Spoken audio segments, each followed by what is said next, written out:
వైద్య వృత్తి కేవలం ఒక ఉద్యోగం కాదని అది మానవత్వంతో కూడిన దైవ కార్యమని ఉప ముఖ్యమంత్రి పవన్ కళ్యాణ్ పేర్కొన్నారు. కాకినాడలోని రంగరాయ మెడికల్ కళాశాలలో పూర్వ విద్యార్థుల సంఘం 10.11 కోట్ల రూపాయల ఆర్థిక సాయంతో నిర్మించనున్న నూతన భవనానికి ఆయన శంకుస్థాపన చేశారు. వైద్యులు ఎంత బిజీగా ఉన్నప్పటికీ కనీసం నెలలో ఒక్కరోజైనా గ్రామీణ గిరిజన ప్రాంతాలకు వెళ్లి నిరుపేదలకు సేవలు అందించాలని విజ్ఞప్తి చేశారు. ముఖ్యంగా గిరిజన ప్రాంతాల్లో సికిల్ సెల్ అనీమియా వంటి సమస్యలు ఉన్నాయని నిపుణులైన వైద్యులు అటువంటి ప్రాంతాలపై దృష్టి సారించాలని కోరారు. యువతలో విశాల దృక్పథం ఉండాలని, కుల మత ప్రాంత భేదాలకు అతీతంగా సమాజం గురించి ఆలోచించాలని యువ వైద్యులకు ఆయన సూచించారు.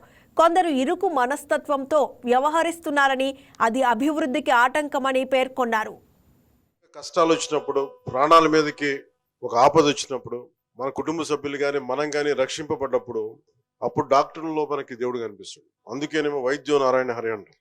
అలాంటి డాక్టర్ల సముదాయానికి, పెద్దలకి చదువుకొని వెళ్ళిపోవడం కాదు, తిరిగి మేము చదువుకున్న కాలేజీకి తిరిగి చెయ్యాలన్న ఒక్క సదుద్దేశంతో ఈరోజు 19 కోట్ల పైచిలుకు డబ్బులతోటి ఈరోజు ఇన్ఫ్రాస్ట్రక్చర్ డెవలప్ చేస్తూ ముందుకొచ్చిన రంగరాయ పూర్వ విద్యార్థులందరికీ కూడా మనస్ఫూర్తిగా ధన్యవాదాలు. Quite inspiration.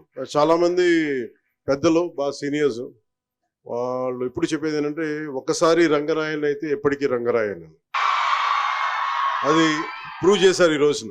అంటే నిజంగా ఎవరైనా సరే, పెద్దలు ఎవరైనా సరే, తల్లిదండ్రులు కానీ మన బిడ్డలు బాగుండాలని కోరుకుంటారు, నెక్స్ట్ జనరేషన్ బాగుండాలని కోరుకుంటారు. అలాంటిది మీరు బాగుండాలని కోరుకుంటేనే కదా ఈ రోజున మనకి ఎక్కడో చదువుకొని వెళ్ళిపోయి తిరిగి మా కాలేజీకి మేము ఏం చేసుకోవాలి అన్న ఉద్దేశంతో ఇక్కడికి రంగరాయ కాలేజ్ ఫార్మర్ స్టూడెంట్స్ అందరూ, పూర్వ విద్యార్థులందరూ ఈరోజు మన ముందుకు వచ్చి 10.11 కోట్ల వ్యయంతో నిర్మించబోయే ఈ భవనంలో బయోకెమిస్ట్రీ విభాగం, పరిపాలనా కార్యాలయాలు, లెక్చర్ హాళ్లు, నర్సింగ్ ల్యాబ్స్ వంటి ఆధునిక సదుపాయాల్లోనే ఏర్పాటు చేస్తున్నారంటే వాళ్ళ కమిట్మెంట్ వాళ్ళ కోసం కాదు, మేము చదువుకొని వెళ్ళిపోయాం, భావితరాలకి మేము చెయ్యాలి ఏదో ఒకటి అని చెప్పేసి. సో అది మీకోసం చేస్తున్నట్టు, అది మీ భవిష్యత్తు కోసం చేస్తున్నారు. సో ఇలాంటి ముందు చూపుతోటి, అంటే మిమ్మల్ని చూడగానే ప్రతి ఒక్కరికి రంగరాయ అంటే ఒక వన్స్ రంగరాయన్ ఎప్పటికీ రంగరాయన్ అంటానికి ఎంత గర్వం, ఎంత తమిళ్లో రొమ్మ పెరుమయ సొల్లువాங்க, చాలా గర్వంగా చెప్పుకుంటారు. అండ్ అలాంటిది ప్రతి కాలేజీ కనుక ఇలాంటి పూర్వ విద్యార్థులు కనుక చేస్తే ఏ కాలేజీలు కూడా ప్రైవేట్ పరం చేయాల్సిన అవసరం రాదు.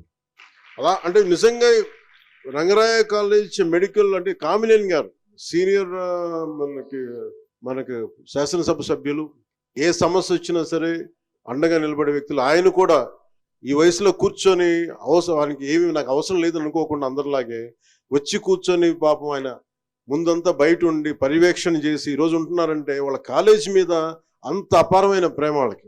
కాలేజీ వాళ్ళు వదిలి వెళ్ళిపోయినా కానీ కాలేజీ వాళ్ళ గుండెల్లోంచి వదిలి వెళ్ళలేదు. సో నాకు వాళ్ళు అంటే ఇలాంటి మీ అందరిని చూస్తే నాకు చాలా ఒక ఆనందంగా అనిపిస్తుంది. మేబీ నేను కూడా ప్రొఫెషనల్ కోర్సెస్ చేస్తుంటే. Please subscribe to YK TV Network. Please subscribe to YK TV. Please watch YK News. Don't forget to subscribe YK News channel